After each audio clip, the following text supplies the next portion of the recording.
Hey everyone, Joe here. Well, I just released a video on my settings and stuff that I use for the Canon R50.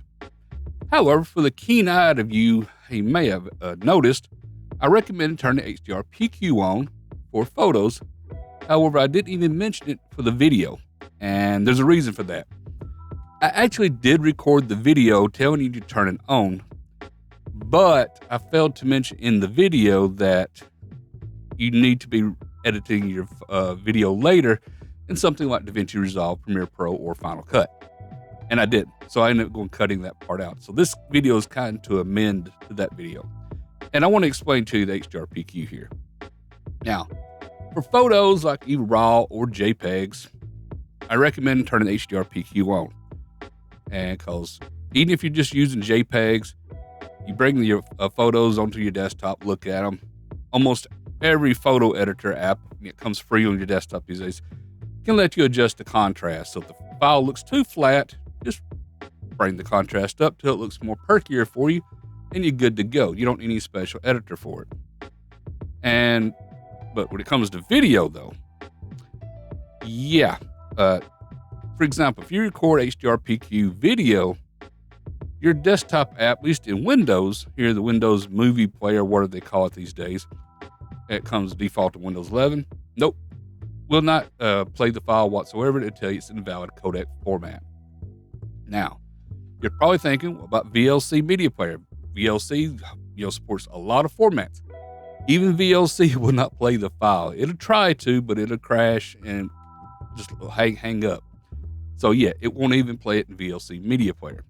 So currently, at least what the situation is, if you're trying to record HDR PQ, video, you're very limited to what you can actually play this on. Like I said, DaVinci Resolve, Final Cut, and Premiere Pro will use the format. Now, I'm going to go out on a limb here and assume Premiere Pro and Final Cut do, because DaVinci Resolve is what I use mainly. But those are the three most popular and big video editors out. I'm assuming the other two do. If they don't, post down the comments below, because I'll make a comment below showing that I was wrong. But I know not Premiere, but DaVinci Resolve absolutely does use the video. Gives you a nice, very flat, almost cinematic look to your video files. Now, it's almost like a RAW file, how flat the image is when you record HDR PQ. You will need to do color grading and video adjustments when you bring it in. So if you're looking for a file that's just, bring in, quickly export, no fiddling around, HDR PQ is not for you.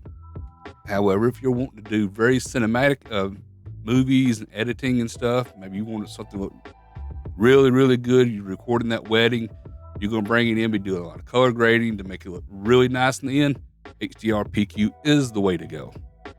But like I said, if you're planning on uploading this directly to Facebook or YouTube or whatever, HDR PQ, no.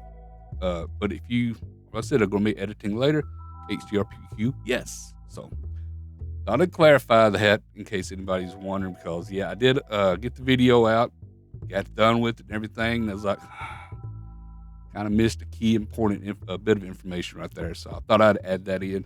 So I had to go back and cut that part out of the video and re-upload it. But so anyway, thought I'd clarify, give y'all a heads up.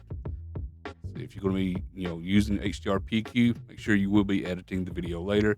If not, leave it turned off for video. But anyway, that's it for this video one. Okay, everybody. If you like this video, please like, subscribe, and ring that bell so you don't miss any of my new videos. Please feel free to join us on Discord, Facebook, and X. And if you can, please consider becoming a Patreon member. Also, if you're interested in what gear I use, those and all the other links can be found down in the description below.